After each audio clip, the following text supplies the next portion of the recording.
So we are doing work, energy, and power. Okay, work, energy, and power. Okay, simple concept, O level वाले concept में बहुत ज़्यादा चीज़ें change नहीं है, बट यहाँ पे थोड़ा सा जो है ना आपको कैलकुलेशन के अंदर थोड़ी सी प्रॉब्लम आ सकती है, सही है.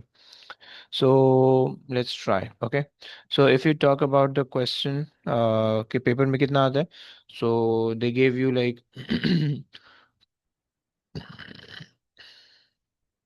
at least at least 10 mark question in the unit 1. Okay. Regarding work energy power, right? So अच्छा, क्वेश्चन बहुत ज़्यादा डिफिकल्ट नहीं होते हैं, सही है. क्वेश्चन अगर तुम आप कॉन्सेप्ट समझोगे तो क्वेश्चन लाइक इस चैप्टर के क्वेश्चन कंपैरेटिवली आसान है दूसरे चैप्टर से, राइट. ओके, इसके अंदर कुछ ऐसे कॉन्सेप्ट्स हैं जो कि हमने पहले डिस्कस कर लिए हैं, तो उनको हम फर्दर डिस्कस नहीं करेंगे. और आ जाओ,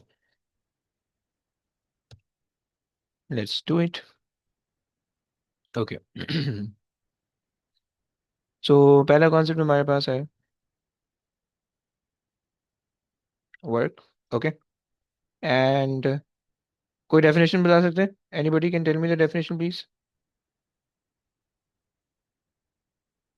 yes.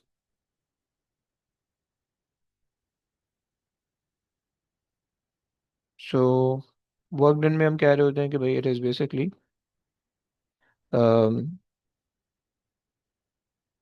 Displacement, sorry, product of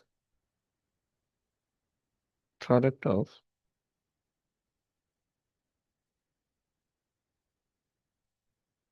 force and displacement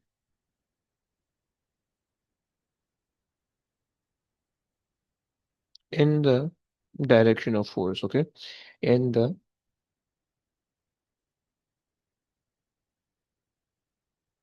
direction of force. Okay. So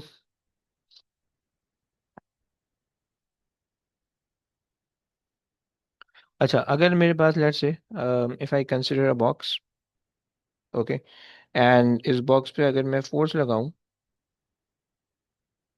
सही है, इस let's say this is the box and if I apply the force on this box. Okay, so अब force basically ना इसके अंदर दो pattern में लग सकती है, सही है. और इसके अंदर जो है ना जो चीज़ होगी ना वो वही होगी जो आपके पास जो है ना पहले लग रही है. यार वापसी आ जाए यार.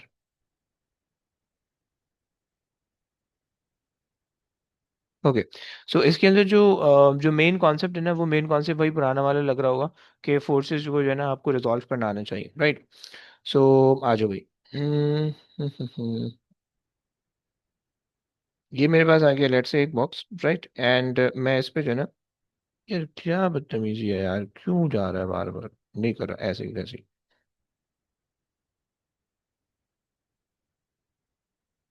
सही, या तो फोर्स आपके पास लग रही होगी इस डायरेक्शन में, राइट, एंड आपके पास जो है ना वो डिस्प्लेसमेंट भी इसी डायरेक्शन में हो रही होगी, right. Like the object is moving in this direction as well, right, this much is the displacement. So आप फॉर्मूला लिख लोगे, force times displacement is equals to the work done, right. ये सिंपल सा आपका फॉर्मूला आ जाएगा, सही. और अगर आप इसके यूनिट की बात करो, तो यूनिट आपके पास आ जाएगा जूल्स. भाई जूल्स का कोई मुझे ऐसा ही बेस यूनिट बता सकता है? Can anybody tell me the SI ही base unit of joules?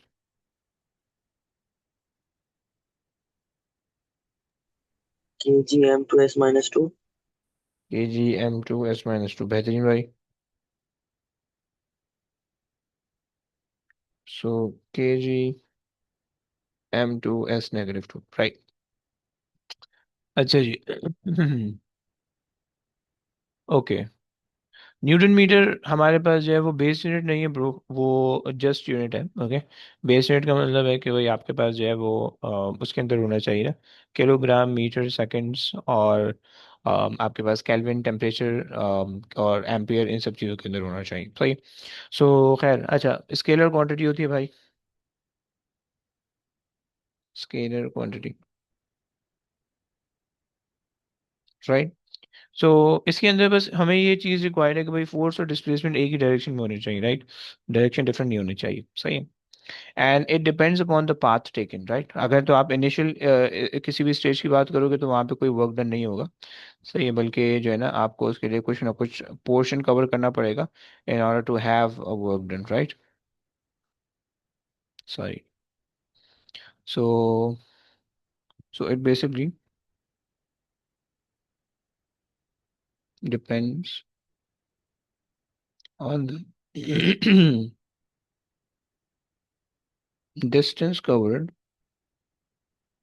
okay, covered, right। ये हमारे पास बात हो गई। अच्छा। सो एक तो ये कॉन्सेप्ट हो गया, अगर तो आप स्टार्टिंग पे होगे तो वर्क डन जीरो होगा, राइट, क्योंकि डिस्प्लेसमेंट जीरो होगी, राइट। अच्छा, इसके अंदर दूसरा कॉन्सेप्ट ये, दूसरी कंडीशन ये है कि force should be constant, right.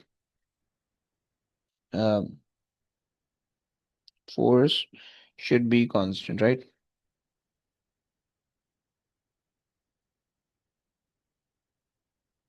Should be constant, okay. Now अगर फोर्स वेरी करेगी तो वर्क डन तो उससे आएगा, बट फॉर्मूला ये अप्लाई अप्लाई नहीं हो पाएगा, राइट। बस ये कॉन्सेप्ट है, सही। फोर्स कांस्टेंट है, लेकिन अगर फोर्स वेरी करोगे तो फॉर्मूला ये नहीं होगा, लेकिन वर्क डन तब भी आ जाएगा सिस्टम के अंदर, राइट, क्योंकि फिर उसके अंदर जो है ना हमें इंटीग्रेशन करनी पड़ेगी थोड़ी सी। खैर, सो यहाँ तक हमारे पास हो गई वर्क डन का कॉन्सेप्ट, राइट। अच्छा, अब अगर फोर्स आड़ी टेढ़ी लगा दूँ तो उसमें क्या आएगा, लेट से भाई आपके पास जो है फोर्स इस डायरेक्शन में आ जाए, okay, at some angle theta, सही। अब देखो, फोर्स के अगेन दो कंपोनेंट बन सकते हैं, राइट। एक ये कंपोनेंट बन जाएगा फोर्स का, और एक ये कंपोनेंट बन जाएगा फोर्स का, राइट। सो आपको पता है कि जो हॉरिजॉन्टल कंपोनेंट होने वाला है, that is going to be the cos component, right, cos theta. और ये हो जाएगा sine theta, F sine theta, right. अब जो इसके अंदर जो फिर आप फार्मूला लगाओगे, वो फार्मूला आपके पास हो जाएगा, work done is equal to F S and then cos theta, okay. This is the formula, right. अब ये cos थीटा जो है एफ के साथ भी लग सकता है, एस के साथ भी लग सकता है, राइट। मतलब like if you want the force to be in the same direction, but displacement को तुम ब्रेक कर लो, राइट। सो डिस्प्लेसमेंट के दो कंपोनेंट बन जाएंगे, एक ये हो जाएगा और एक ये कंपोनेंट बन जाएगा, right. So this component would be cos component and this would be sine component, right. So या तो फोर्स का आपने कंपोनेंट बनाया, ये दूसरी पॉसिबिलिटी क्या है कि आप जो है फोर्स का कंपोनेंट ना बनाओ, बट के आप जो हो, एक सेकेंड, आप फोर्स का कंपोनेंट ना बनाओ, सही है, और आप जो वो इसका कंपोनेंट बना दो, डिस्प्लेसमेंट का कंपोनेंट बना दो, सही है। सो और वो डिस्प्लेसमेंट का कंपोनेंट है, फिर आपको इस तरह से दिखेगा, सही है। डिस्प्लेसमेंट का कंपोनेंट अगर आप बना रहे हो, so one of the displacement component would be in this direction, right, and the other would be in this direction, perpendicular वाले में, सही है। नहीं, यूं नीचे नहीं होना चाहिए, ऊपर होना चाहिए, क्योंकि हमारे पास फोर्स ऐसी लग रही है ना, तो वो यूं जाएगा, सही।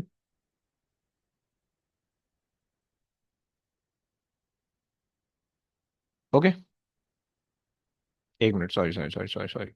डिस्प्लेसमेंट अगर हमारे पास इसके बीच में कवर हो रही है तो कंपोनेंट यहाँ पे होना चाहिए, सही, माय बैड, सही, क्योंकि डिस्प्लेसमेंट जो बेसिकली हो रही है वो इस डायरेक्शन में कवर हो रही है, right.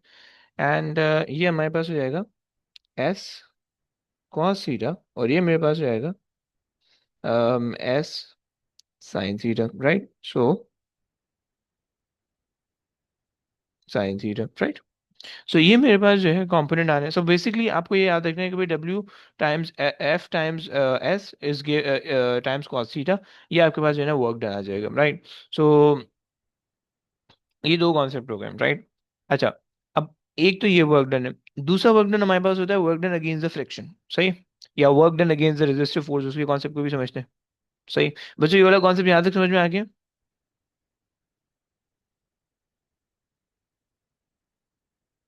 Work done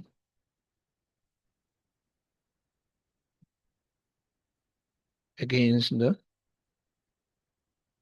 resistive force. Okay,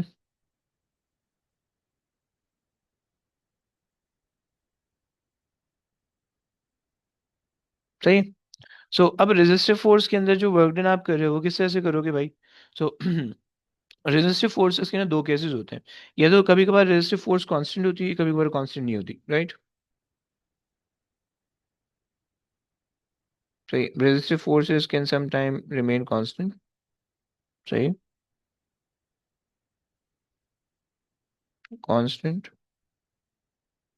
या फिर resistive force can some time does not remain constant. If the resistive forces are constant then आप क्या फॉर्मूला यूज कर सकते हो? Simple F is equals to, if the resistive forces are constant, then you can find out the work done using F times S. Okay. And if the resistive forces are not constant, then चूंकि आपके पास constant नहीं है, so instead of using this formula, you can just use the work energy method. Okay. So you can use work energy. And what's the work energy method? मैं बाद में बताने वाला हूँ. Work energy method. ओके, ये आपके पास concept हो गया। अच्छा जी, चलो, यहाँ तक हमने ये बातें कर ली, सही है। अच्छा, अब हमारे पास वर्क डन का तो कॉन्सेप्ट यहाँ तक हमारे पास हो गया, राइट? वर्क डन आपके पास क्या कर होता है अगेंस्ट द रेजिस्टिव फोर्स? ये बेसिकली जो है ना लॉसेस करवा रहा होता है। Okay, it create losses. Okay, so it cause the losses in the system. सही हो गया, ये आपके पास एक प्रॉब्लम क्रिएट करेगा, सही है। खैर, ये हमारे पास कंप्लीट हो गया। अब वर्क डन के बाद आती है एनर्जीज, राइट? सो हमारे पास यहाँ पे आती है एनर्जीज।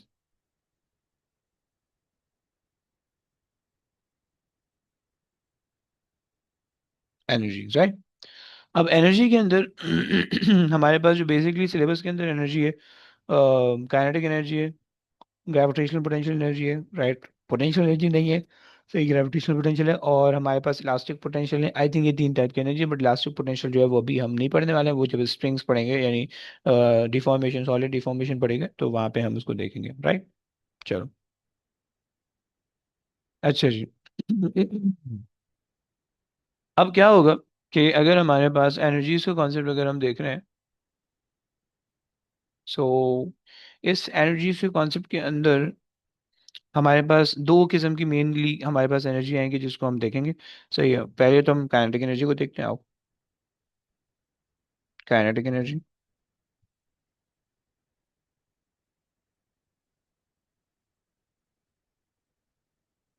सही है। अच्छा जी, काइनेटिक एनर्जी में हम ये बात करते हैं भाई, energy store in a mass due to its motion. Okay, due to its motion, सही हो गया, पहली चीज हो। अच्छा जनाब, अब हमारे पास अगर आप फार्मूला बताओगे, फार्मूला बता सकते हो कोई?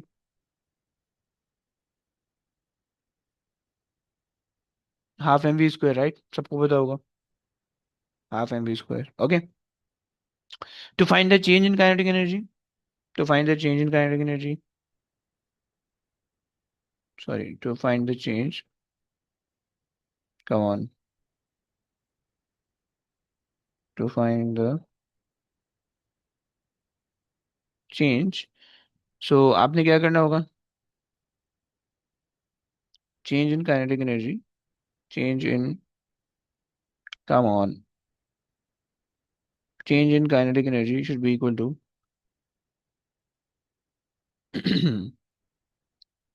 final kinetic energy minus initial kinetic energy minus initial kinetic energy, right? ये हमारे पास हो गया to find the change. Okay, so पहली बात हो गई। अब अगर हम फाइनल काइनेटिक एनर्जी को देखें, सो फाइनल काइनेटिक एनर्जी हमारे पास होगी हाफ एम वी स्क्वायर की फॉर्म में, इनिशियल काइनेटिक एनर्जी होगी हाफ एम यू स्क्वायर के फॉर्म में, राइट। सो अगर आप कॉमन लेके चीजें लिखना चाहो, so it will be half m v square minus u square की फॉर्म में आ सकती है, okay. And this is going to be your kinetic energy, right. Okay, the change in the kinetic energy, right. ये तो ये formula लगा लो, just पहला वाला फॉर्मूला लगा लो, लिख के सॉल्व कर लो, कोई मसला नहीं, सही। अच्छा जी। काइनेटिक एनर्जी आ गई। एंड हमारे पास जो है, उसके बाद दूसरी चीज हमारे पास आएगी,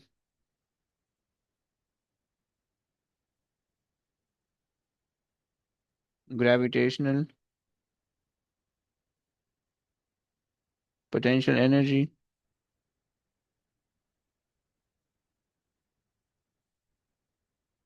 okay. So gravitational potential energy आपके पास होगी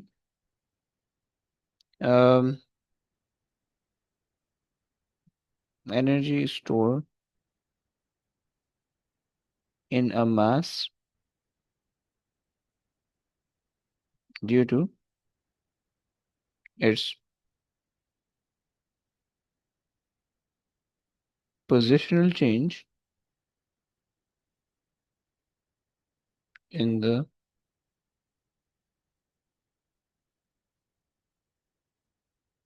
gravitational field, okay, gravitational field, okay, clear. ये आपके पास आती है। अच्छा जी, ग्रेविटेशनल पोटेंशियल एनर्जी का अगर आप फॉर्मूला देखो तो आपके पास आ जाएगा, G P E is equal to m g h. अभी सारी ओ लेवल वाली चीज़ें चल रही है, राइट। अभी जब रिलेशन आएंगे ना इनके, फिर वो ए लेवल्स के अंदर आ जाओगे, सही। G P is equal to m g h, okay. और अभी सिर्फ मैंने इनके केसेस कराने, कल मैं इनकी कुछ मतलब इनकी जो है ना, सिर्फ जो एक्सप्लेनेशन है वो बतानी। और फिर उसके बाद जो है मैं इनके सॉर्ट ऑफ जो है ना, जो क्वेश्चन है जिनके अंदर लॉज अप्लाई हो रहे होंगे, वो हम कल देखेंगे, परसों फिर से क्वेश्चन देखेंगे, मतलब केसेस देखेंगे, परसों क्वेश्चन देखेंगे, सही। सो ये हमारे पास दूसरी चीज़ आ गई। अच्छा, उसके बाद जो है, अब जो है change in gravitation potential energy निकालोगे, उसके अंदर बस आपके पास चेंज इन हाइट ले लोगे, राइट। M g and then change in h, right. ये आपके पास सिंपल सा कॉन्सेप्ट हो गया, ओके। अच्छा, ग्रेविटेशनल पोटेंशियल एनर्जी हो गई, काइनेटिक एनर्जी हो गई, सही। अब यहाँ से हमारे पास जो है ना दो चीज़ें आती हैं, राइट। सबसे पहली चीज़ वर्क और एनर्जी का कनेक्शन, राइट। और दूसरी चीज़ काइनेटिक एनर्जी, और मतलब जो है law of conservation of energy, ये दो लॉज हैं, सही। और उसको समझते हैं, सही है। आ जाओ। सो हमारे पास है, okay,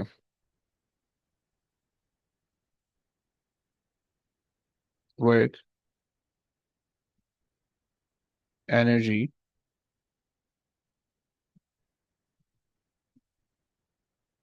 theorem, okay. So work energy theorem बच्चों ये कहते हैं तुम्हें कि, ये इसको जो है ना एक काम करते हैं, इससे कर लेते हैं।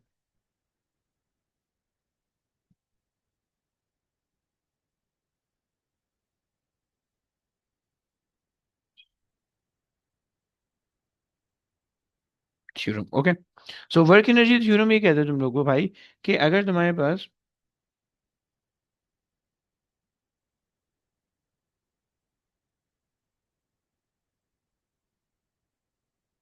ओके, सो हमारे पास वर्क एनर्जी थ्योरम भाई हमें ये कह रहा है कि भाई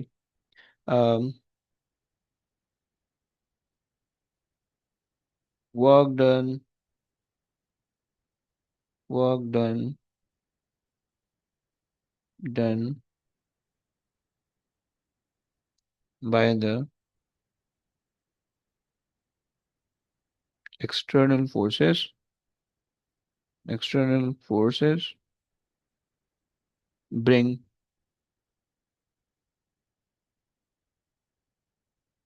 द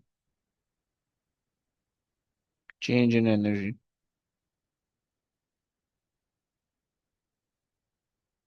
ओके। अब इसके केसेस, पहला केस, सही। लेट्स से क्या आपका ऑब्जेक्ट है, सही, और इस ऑब्जेक्ट पे आप फोर्स लगा रहे हो इस डायरेक्शन में, सही, F, and the object is moving from this point to that point, okay, and let's say this whole thing is S,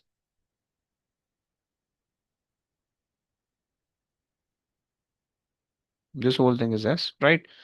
The object started with initial velocity u and the final velocity v, right? And the object is having the mass m, right? So अब आप क्यों अगर आप force लगा रहे हो, हमने कहा कि भाई फोर्स, जितनी भी फोर्स हमने दी है वो सारी की सारी एनर्जी के अंदर कन्वर्ट होगी, right? Force brings a change in, external force brings a change in energy, okay. So अब यहाँ पे हमारे पास सिर्फ work done, work done is equals to change in kinetic energy, okay, क्योंकि दूसरी और फॉर्म एनर्जी है ही नहीं, और फॉर्म ऑफ एनर्जी है नहीं। हम मान रहे हैं कि भाई प्लेन जो है वो हमारे पास स्मूथ प्लेन है, ओके, स्मूथ प्लेन है, ओके। सो अब वर्क डन आपके पास आ जाएगा W, सो ये चेंज इन काइनेटिक एनर्जी आ जाएगी आपके पास half m v square minus u square, right? ये आपके पास एक कॉन्सेप्ट आ गया, सही। देखो इस ये जो क्वेश्चन, ये जो मैं कॉन्सेप्ट बता रहा हूँ ना, ये क्वेश्चन के अंदर जो है ना पार्ट्स के अंदर आएगा। पहले आपसे एक पार्ट करवाएगा, लेट से वर्क डन निकलवा लेगा, फिर आपसे चेंज इन काइनेटिक एनर्जी निकलवा लेगा, फिर आपसे कोई और एंड सो ऑन करवाता रहेगा, राइट? अगर तो इसी प्लेन को रफ कर लें, तो रफ के अंदर क्या हो जाएगा कि भाई जो भी एक्सटर्नल वर्क डन है वो जो है ना आपके पास चेंज इन काइनेटिक एनर्जी के अंदर चला जाएगा, एम वी स्क्वायर, और जो दूसरा होगा plus work done due to, work done against the friction, against the resistive forces, right? Work done against the resistive forces, right? ये आपके पास हो जाएगा, राइट? अगर तो आपके पास जो है वो प्लेन रफ है, सही है। So if we have the rough plane, okay, and R is going to be the resistive force, work done against the resistive force, sorry, work done against the resistive force, okay. ये तुम्हारे पास आ गई ये चीज़ है, सही हो गया। पहला case हो गया, सही। अब इसके बाद जो है ना एक और केस हम देख लेते हैं कि जिसके अंदर हमारे पास कोई कोई जो है ना वर्टिकल मोशन होगा, या दो दो केसेस बस, एक और देख लेंगे, फिर आगे चलेंगे वर्क एनर्जी थ्योरम पे, सही।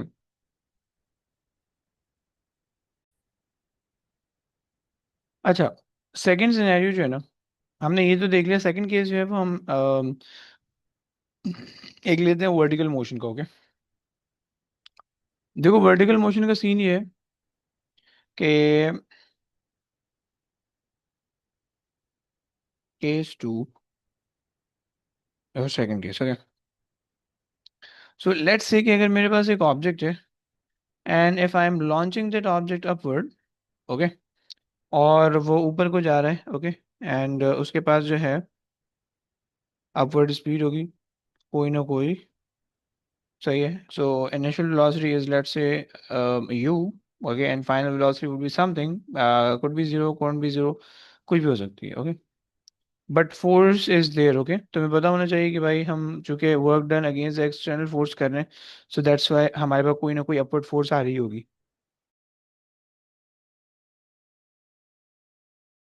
ओके। सो तो जब एक्सटर्नल फोर्स आ रही होगी तो हमारे पास जो है ना बॉल ऊपर चलती जाएगी या ऑब्जेक्ट ऊपर चलता जाएगा, राइट? और उसकी मैक्सिमम हाइट तब तक रीच नहीं होगी जब तक वो फोर्स आप रिमूव नहीं करोगे, राइट? सो ये कॉन्सेप्ट हो गया। अच्छा जनाब, अब जो है,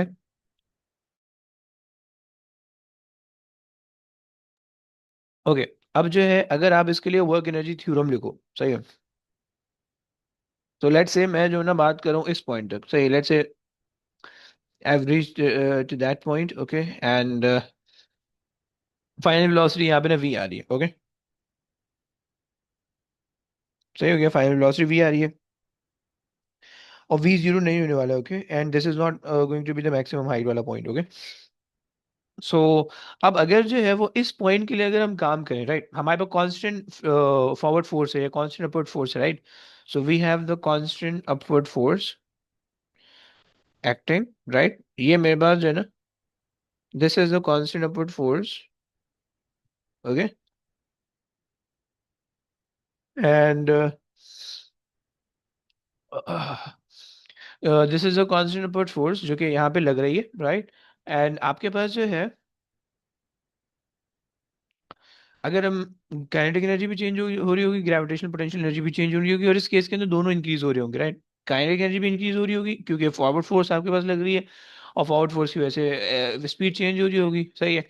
और स्पीड इंक्रीज हो रही होगी बेसिकली, और ग्रेविटेशनल पोटेंशियल एनर्जी भी इंक्रीज हो रही होगी क्योंकि आपके पास जो है ना वो है, क्या बोलते हैं, हाइट चेंज हो रही है, हाइट इंक्रीज हो रही है, राइट। सो आप अगर फॉर्मूला लिखोगे, सो आपने कहा कि भाई work done due to external force, work done due to external force, so ये should be equal to the gain in kinetic energy, सही है, the gain in kinetic energy plus the gain in gravitational potential energy, okay, right। But यहाँ पे कौन सा case है,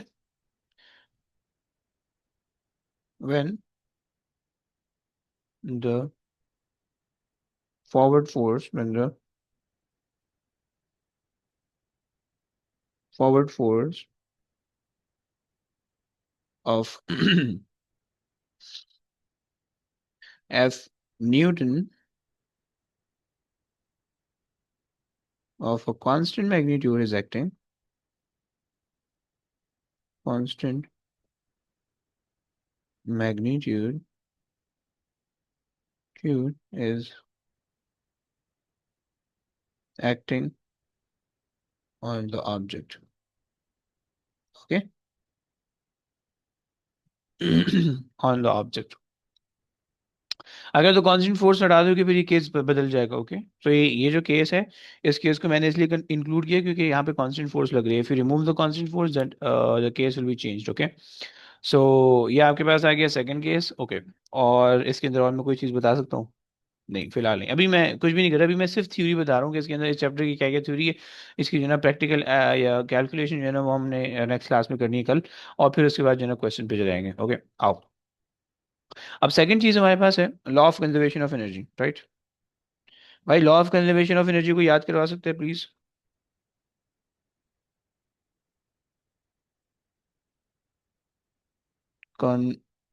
conservation of energy, can anybody remind me the law of conservation of energy please? Somebody. Energy, hmm. yeah, energy can neither be created nor be destroyed. It can be changed from one form to another. Okay, ये तो रट्टा हो गया। अब इसका concept भी बता सकते हो? यही आता है सिर्फ। हाँ हाँ हाँ, ओके, सही सही सही बता रहा हूँ। लेकिन बेसिकली हम इसको यहाँ पे भी कह सकते हैं, इन closed system total energy total energy remain conserved, okay। in a closed system total energy remain conserved, समझ में आती है बात?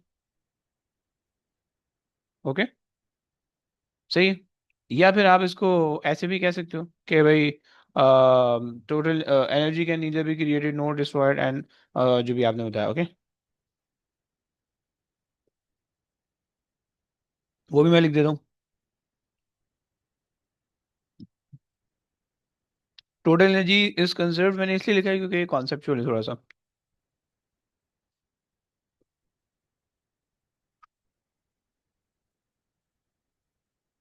Energy can neither be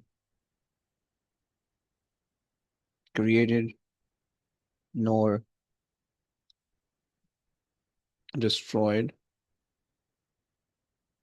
it convert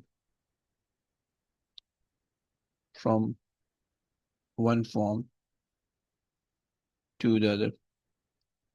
ऐसे एक बात बताओ, जब इंसान मर जाता है तो फिर वो एनर्जी तो डिस्ट्रॉय हो जाती है, इंसान के अंदर जो एनर्जी होती है डिस्ट्रॉय हो जाती है, नहीं? या जब इंसान बच्चा पैदा होता है तो वो एनर्जी तो हम क्रिएट कर लेते हैं, तो ये लॉ वायलेट नहीं हो रहा?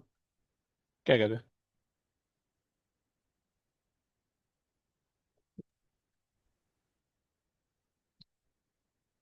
Anybody? Any idea? Um, if you're talking about birth, तो like just single surge energy होती है, what that continues. क्या क्या क्या, दोबारा बोलो, आवाज ही नहीं आई। If you're talking about birth, then I'm pretty sure कि energy create नहीं होती, instead like just single cells से energy होती है वही continue रहती है. चलो मान लिया आपकी बात। सेल से And then एनर्जी। later जो foods हैं, yeah, सही है, फिर जो मरना है, मरता है बंदा, उसमें तो एनर्जी डिस्ट्रॉय नहीं हो जाती? maybe it's converted into heat energy. It's converted into heat energy. चलो। और decomposers जब खाएंगे तो उनकी केमिकल बहुत एनर्जी, एनर्जी. हीट में नहीं, केमिकल आप कह दोगे ना। केमिकल एनर्जी हो जाती है वो सारी। फॉसिल फ्यूल के अंदर कुछ बन जाता है, कुछ किसी फॉर्म में बन जाता है, कुछ किसी फॉर्म में बन जाता है, right? So yes, very good. सही। सो अब आपके पास जो है एनर्जी कंजर्व रहती है, एनर्जी चेंज नहीं हो रही होती। ओके। चलो। अब आपके पास जो है, ये तो हमने देख लिया। अब अगेन सबसे पहले तो यही दो सिस्टम को जो है ना, अगर हम पढ़ें। सही है। खैर, law of conservation of energy तो हमारे पास ये हो गई। सही, टोटल एनर्जी किसी भी एक पॉइंट पे सेम होनी चाहिए, टोटल एनर्जी किसी भी दूसरे पॉइंट से, राइट? इसको इस तरह से भी तुम लिख सकते हो कैलकुलेशन में आसानी के लिए, राइट? इसको तुम ऐसे भी लिख सकते हो कि भाई total energy at any one point should be equal to equal to the total energy at the other point. Okay. सही हो गया भाई। अच्छा, अब अगर हमने ऐसा कहा, तो अब अगर इसके सिनेरियोज को अज्यूम कर लें, अब पहले वाला केस तो पॉसिबल नहीं है, ये वाला केस जैसे हमने कहा, तो इसके अंदर तो आपको ऑब्वियस ही बात है, सिर्फ काइनेटिक एनर्जी है वो चेंज हो जाएगी, फ्रिक्शन हीट वीट के अंदर चली जाएगी। सही है। ऊपर वाले केस लेते हैं। लेट्स से तुमने जो है ना, सेम सेम सिनेरियो ले रहा हूँ, सही है, सेम सिनेरियो एग्जैक्ट। तुमने एक बॉल को वर्टिकली अपवर्ड लॉन्च कर दिया। सही है। ओके। पहले जो मोशन है ये बेसिकली वर्टिकल मोशन। ओके, इसके अंदर जो है ना हम law of conservation of energy लगा रहे हैं। सही है।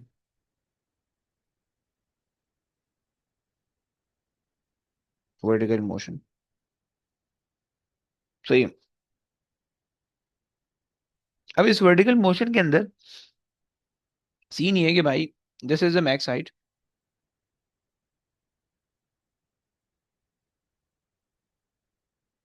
Max height reached. ओके।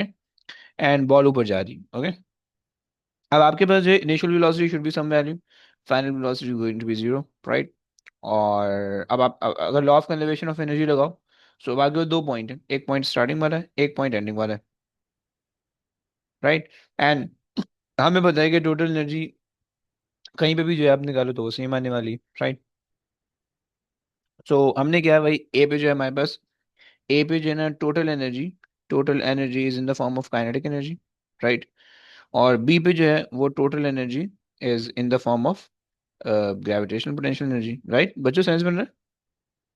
सही हो गया। अगर तो ऑब्जेक्ट जो है वो मैक्सिमम हाइट पे, अगर मैक्सिमम हाइट पे नहीं है, सही, एक और केस भी बना के कर लेंगे। मैं सिर्फ इक्वेशन बनाने सिखा रहा हूँ कि किस तरह से तुम इक्वेशन बना सकते हो, right? Now you can equate it. Okay. तो kinetic energy at A should be equal to GP at B। Simple concept, right? ये आगे पास हो गया। अच्छा जनाब, अगर तो ऑब्जेक्ट मैक्स हाइट पे नहीं होता, राइट? अगर तो लेट्स से मैं आपसे कह दूं कि भाई, सो if the object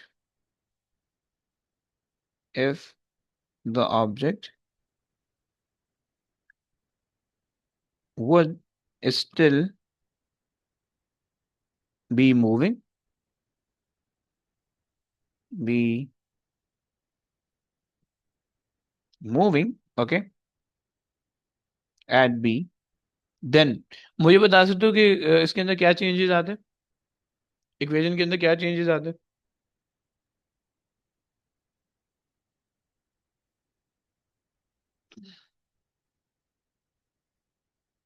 yes anybody?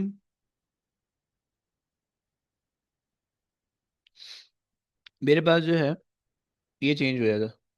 Initially तो काइनेटिक एनर्जी एट ए होती, सही है, इनिशियली सिर्फ काइनेटिक एनर्जी होती जो कि एट ए, फिर उसके बाद GP gravitational potential energy at B plus kinetic energy at B, right? ये आपके पास जो है ना रिलेशन बन जाता। ओके, सही हो गया।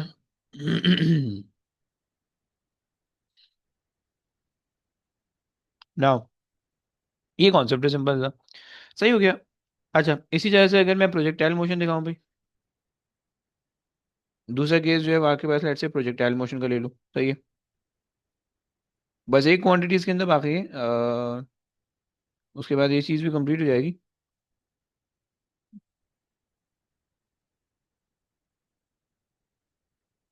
Projectile motion.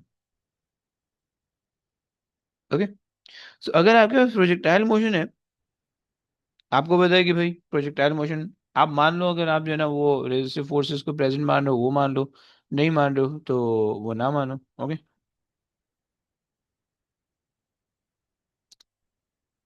Change in GPE, GPE में क्यों चेंज आएगा? चलो खैर कह सकते हो कि काइनेटिक एनर्जी का चेंज और जीपीई का चेंज जो बराबर होगा, सही है। अच्छा जी, अब अगर जो है वो आप यहाँ पे जो है वो ले रहे हो, प्रोजेक्टाइल मोशन ले रहे हो, सही, लेट्स से कि भाई आपका मोशन इस तरह से दिख रहा है कुछ, सही। कोई मेरे पास रेजिस्टिव फोर्सेस नहीं है, ओके भाई, रेजिस्टिव फोर्सेस मेरे पास कहीं पे प्रेजेंट नहीं है। ओके, ये मेरे पास आ गया गोला। यार मैं गोले पे ना कलर करना चाह रहा हूँ लेकिन गोले में कलर नहीं हो रहा, सही है। और ये जो है ना बड़ी अजीब बात मुझे लग रही है कि यार ये जो है ना खत्म क्यों हो जा रहा है। खैर, तो अब आपके पास जो है, खैर वापसी आ जाओ, अब आपके पास ये प्रोजेक्टाइल मोशन है, सही है। अब अगर मैं प्रोजेक्टाइल मोशन के लिए काम करना चाहूँ, सही है, अब आपको पता है कि भाई अगर तो वो सिमेट्रिकल मोशन है, starting from the same and, starting from the same point and get the same point है, तो आपके पास क्या होगा? तो आपके पास भाई ये हो जाएगा कि कोई एनर्जी चेंज नहीं आएगा, जो भी इनिशियल एनर्जी होगी वही फाइनल एनर्जी होगी, तो उसमें हम कुछ काम भी नहीं कर सकेंगे, राइट? लेकिन अगर मैं इस पॉइंट मतलब इनिशियल पॉइंट और मैक्सिमम हाइट वाला पॉइंट ले लूँ, सही है, तो क्या तुम लोग मुझे उसके लिए इक्वेशन बना सकते हो? अगर मैं इनिशियल पॉइंट और मैक्सिमम हाइट वाला पॉइंट ले लूँ तो क्या तुम लोग मुझे उसके लिए इक्वेशन बना सकते हो प्लीज? Yes, can anybody? कि जो मुझे इक्वेशन बना के दे सकता है। मैं जरा कलर कर रहा हूँ इसलिए मैं जो ना आगे पीछे रह रहा हूँ। Yes.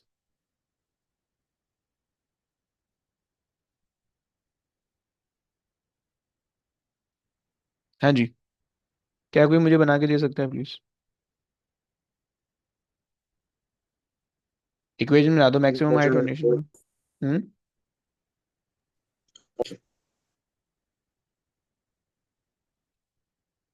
Ouch.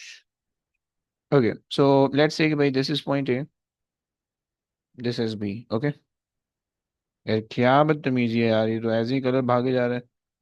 Okay, and you have launch the object, you have launched the object with the initial velocity u। Okay, अच्छा जी, नाउ अगर जो है, अब आप अगर आप निकालो काइनेटिक एनर्जी और ग्रेविटेशनल पोटेंशियल एनर्जी निकाल लो, सही है। सो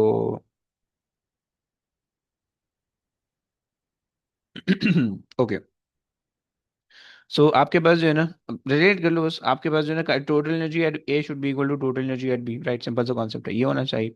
अच्छा, उसके बाद जो है अगर हम इसको रिलेट करें, सो हमने कहा कि भाई total energy at A should be equal to, भाई टी मत पढ़ना है इसको, total energy at B. Okay, total energy at A should be in the form of kinetic energy, right? And total energy at B should be in the form of gravitational potential energy, right? At B plus the kinetic energy eight P, right. ये बहुत बड़ी गलती होती है बच्चों की, जो भूल जाते हैं कि प्रोजेक्टाइल मोशन के अंदर मैक्सिमम हाइट पे हॉरिजॉन्टल वेलोसिटी जीरो नहीं होती है, वर्टिकल सिर्फ जीरो होती है।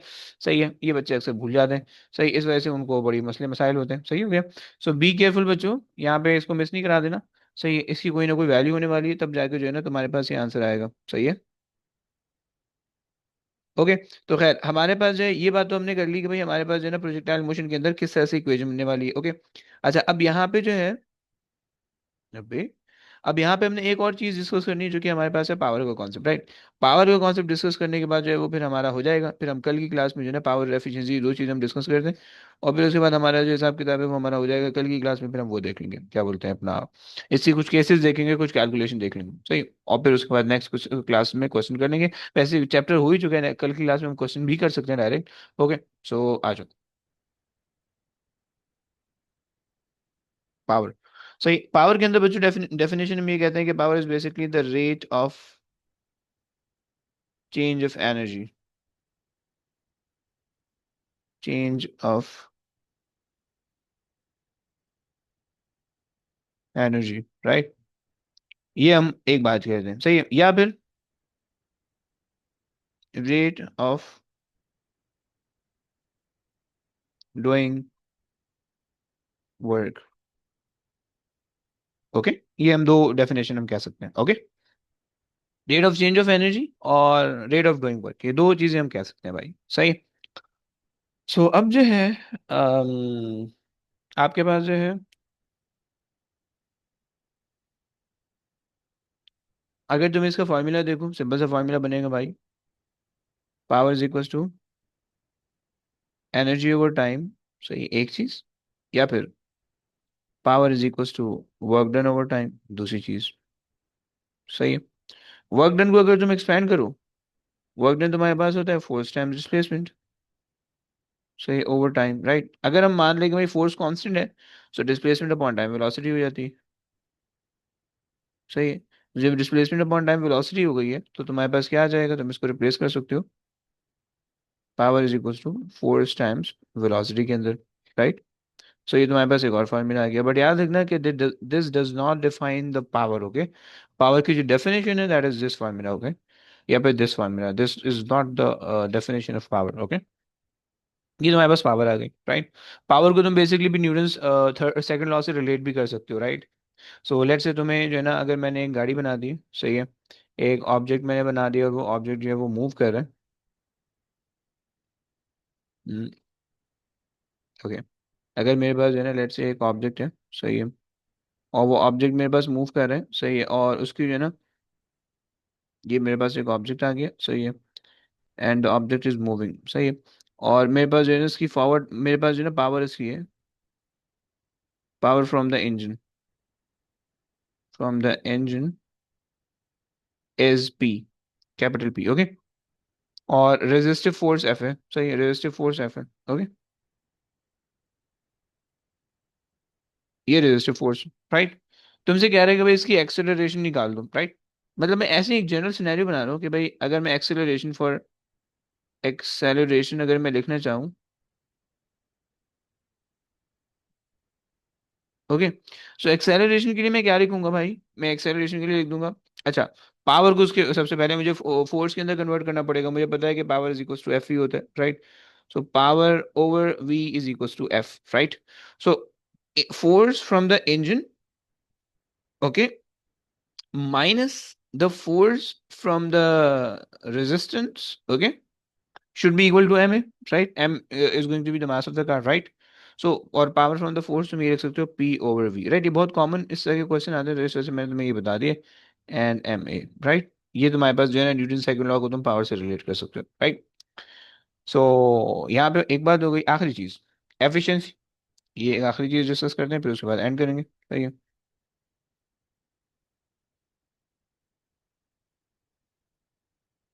अभी बच्चों तुम्हें ये चैप्टर बड़ा आसान लग रहा है, लेकिन कल की क्लास में बड़ा मुश्किल लगने वाला है। ओके। सही है, सो कल की क्लास में प्लीज आ जाना। सही है। कहाँ पे ब्रो? यहाँ पे बोल रही हो? यार वो इसलिए ऐड कर रहा हूँ क्योंकि प्रोजेक्टाइल मोशन के अंदर हॉरिजॉन्टल वेलोसिटी तो कांस्टेंट होती है ना, वो जीरो नहीं होती। राइट, मैक्सिमम हाइट पे सिर्फ वर्टिकल वेलोसिटी जीरो होती है, राइट, इस वजह से, right, non zero horizontal velocity, सही। सो इस वजह से, ओके, क्लियर हो भाई। नाउ एफिशिएंसी, देखो एफिशिएंसी का सिंपल सा कॉन्सेप्ट है, तुम्हें पता है कि भाई efficiency is basically the output, right. अरे यार ये ईटा सही नहीं बन पा रहा मुझसे यार, खैर। सो ये एफिशिएंसी हमारे पास क्या होती है कि it is the ratio of the useful output divide by total input, right, useful output divide by total input, right. लेकिन क्या यूजफुल आउटपुट, क्या डॉलर्स, रुपीस, पाउंड, क्या चीज। सो ब्रो यूजफुल आउटपुट, ये तो पावर लोगे तो नीचे भी पावर लिखोगे, ये तो एनर्जी लोगे तो नीचे भी एनर्जी लिखोगे, जरा याद रखना प्लीज, वरना जो है ना एग्जाम में जो है ना वो बड़े मसले मसाइल होते हैं बच्चों को इसमें, सही। ये तो यूजफुल आउटपुट पावर, सही है, divided by the input power, सही। Like you have to make sure कि everything should be in the same form, okay. And या तो फिर आपने क्या करना है, आपने जो है वो एनर्जी ले लेनी है, सही है, energy, right, energy, right. So useful output energy divide by total input energy, right. ये जब फॉर्मूला देखो, इस चैप्टर के अंदर ना, देखो यहाँ पे एक प्रॉब्लम होता है, वो एक पावर, एक चीज पावर की फॉर्म में देता है और एक एनर्जी की फॉर्म में देता है, बच्चे कंफ्यूज, राइट, सही है। या फिर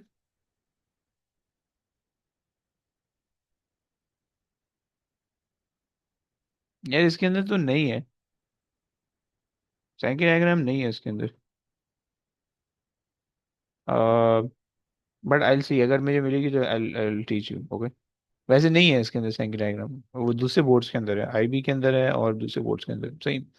खैर, तो देखो यहाँ पे जैसे एफिशिएंसी की डेफिनेट वो आप बना रहे हो ना, इक्वेशन बना रहे हो। सो अगर एफिशिएंसी के लिए आप ये वाला फॉर्मूला यूज कर रहे हो, सो पावर ऊपर भी होनी चाहिए, पावर नीचे भी होनी चाहिए, एनर्जी ऊपर होनी चाहिए, एनर्जी नीचे होनी चाहिए। सिमिलरली अगर आप फोर्स की इक्वेशन बनाने वाले हो, सो यू मेक श्योर कि आपके पास एवरीथिंग फोर्स के अंदर है, राइट, सही है। सिमिलरली अगर आप एनर्जी की इक्वेशन बना रहे हो, so everything should be in the form of energy, कुछ फोर्स, कोई वर्क डन, कुछ एनर्जी, ऐसे नहीं होना चाहिए, right. Everything should be in the form of energy और वर्क डन, राइट, इन दोनों में से कोई तीसरा नहीं होना चाहिए, समझ रहे हो। एंड बस ये कॉन्सेप्ट है, राइट। तो चलो बस आज की कहानी यहाँ पे एंड करते हैं, कल के लिए इंशाल्लाह जो है ना, कल इसके जो है ना कुछ कैलकुलेशन वाली चीजें करेंगे और फिर उसके बाद जो है ना परसों इसके क्वेश्चन भी चले आएंगे, सही, चलिए बस। चलिए जी, ओके बच्चों, टेक केयर गाइस, अल्लाह हाफिज। हाफिज। हाफिज, हाफिज।